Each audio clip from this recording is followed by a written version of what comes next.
বউ ছাড়া ঘুমানোর কি যন্ত্রণা, এ ব্যথা কাউকে বোঝানো যায় না, কাউকে দেখানো যায় না। শীতের রাতে ঘুমাইতে গেলে পা পাথরের মতো ঠান্ডা হইয়া যায়, পা পাথরের মতো ঠান্ডা হইয়া যায়।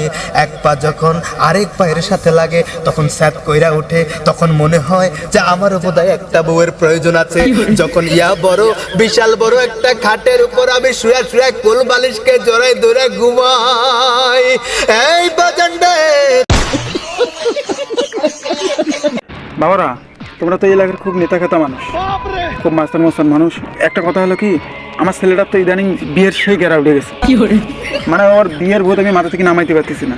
এখন যেভাবে পারেন ওরা একটু মাইরে মুড়ে হলেও ওর বিয়ের ভূতটি মাথা থেকে নামাই দেন। আচ্ছা পারবেন? চাচা আপনি কোনো চিন্তা করেন না, ও এখন আছে কোথায় শুধু সেটা আমাদের বলেন। কোথায় আর থাকবে? ওই যে গাছতলা মানে কোনো কোথাও বসে আছে। ও সারাটা দিন একটা পাঞ্জাবি পাইছে আর একটা পাগড়ি পাইছে, পরে সারাদিন ঘুরে বেড়ায়, আর কোনো কাম নেই।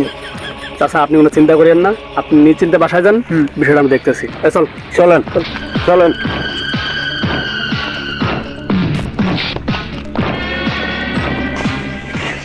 বিয়ের গেরা ধরছে গো যারে,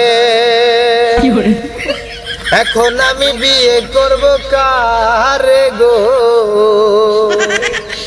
আমি বউ তো পাইলাম না মনের মতো, বিয়ে ছাড়া ভালো লাগে না। আরে আরে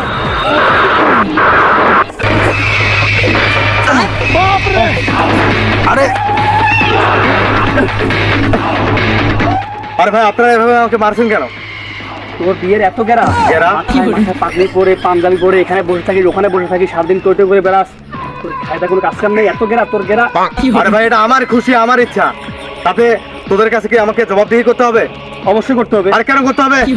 আরে আমি কি সাথে সাথে এসব পরে ঘুরে বেড়াই, টই টই করে ঘুরে বেড়াই, ধীরে দুপুরে ফেরারি হয়ে যাতাবার হয়ে, তবে কেন রাস্তায় রাস্তায় পাগলের মতো একটা পাগড়ি আর একটা পাঞ্জাবি গায়ে চড়িয়ে ঘুমায়? তোরা জানিস ভাই, আবার এই যে তুই বললি না যে বিয়ের গেরা, হ্যাঁ তুই ঠিকই বলেছিস, আমার বিয়ের গেরা। আরে হ্যাঁ আবার বিয়ের গেরা। শীতের রাতে বউ ছাড়া ঘুমাতে গেলে কি পরিবার কষ্ট হয় এটা শুধুমাত্র সিঙ্গেল ছেলেরা জানে। আর তোরা বলছিস আমি কেন এভাবে ঘুরে বেড়াই? তোরা আমাকে মারতেছিস, রাস্তার পাগল বলে আমাকে পেটাচ্ছিস এভাবে, কিন্তু তোরা দিন শেষে হিসাব করে দেখিস নি একজন সিঙ্গেল ছেলের কি পরিমাণ কষ্ট হয় রাতের বেলা ঘুমাতে। ওস্তাদ এরগুলো ডায়লগে আপনি ইমোশনাল হইয়েন না, এটা ধরেন হাত দুইটা কেলানি দেই।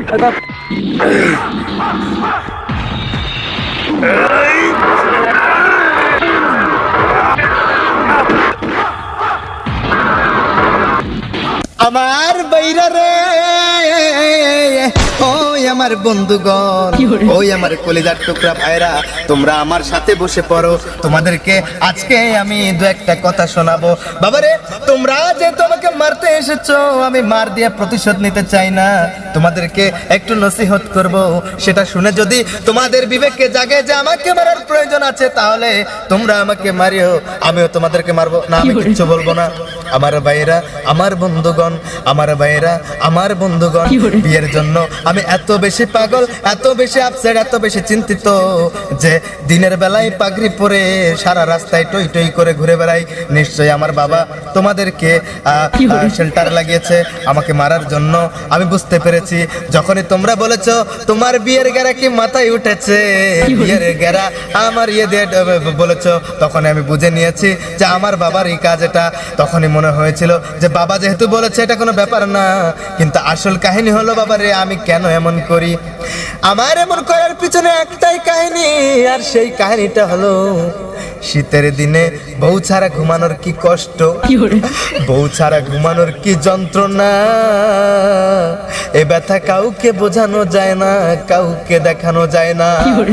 শীতের রাতে ঘুমাইতে গেলে পা পাথরের মতো ঠান্ডা হইয়া যায়, পা পাথরের মতো ঠান্ডা হয়ে যায়। এক পা যখন আরেক পায়ের সাথে লাগে তখন স্যাপ কইরা উঠে, তখন মনে হয় যে আমারও বোধহয় একটা বউয়ের প্রয়োজন আছে। যখন ইয়া বড় বিশাল বড় একটা খাটের উপর আমি শুয়ে শুয়ে কোল বালিশকে জড়াই ধরে ঘুমাই, এই বাজানডে তখন মনে হয় সবকিছুর বিনিময়ে আমি একটা বিয়ে করে নেই, মান সম্মানের গোষ্ঠী কিলাই, আগে আমার একটা বউ চাই। তাই বউয়ের জন্য এত আপসেট, বউয়ের জন্য এত পাগলামি, আর এসব করাটা যদি আমার হয় বোকামি, তাইলে তোমাদের এই হাতে থাপ্পড় খাইতে চাই আমি। এখন তোমরাই বিচার করো বাবারে, সিঙ্গেল জীবনে বউয়ের দরকার আছে না নাই? আছে ভাই। তোমরাও বুঝতে পেরেছো আমার সামনে উপবিষ্ট পদ্মার আলার ভাইরা, তোমরাও নিশ্চয়ই সিঙ্গেল। সিঙ্গেল। তাহলে সিঙ্গেল তোমরাও, তোমাদের বউয়ের প্রয়োজন আছে কিনা? অবশ্যই। তোমাদের বউয়ের প্রয়োজন আছে কিনা? তাহলে কেমন করে তোমরা বিবেকহীন হয়ে গেলে, আমার বাবার কথা অনুযায়ী আমাকে মারতে এলে? তোমাদের বিবেক বোধে ধরেছে পচন, তোমরা হইলা শয়তানের ভাই, শয়তানের বন্ধু, আমার আর কিছু বলার নাই। চলো ভাই, তোমার আজকে বিয়ে করে দেবো ভাই, যেমনি হোক বলবো, চলো। সত্যি? তাহলে আমাকে কাঁধে তুলো, আমাকে এবার তোলো পর পর সেজে যাবো রে, মাথায় পাগড়ি পরে সেই তো আমি।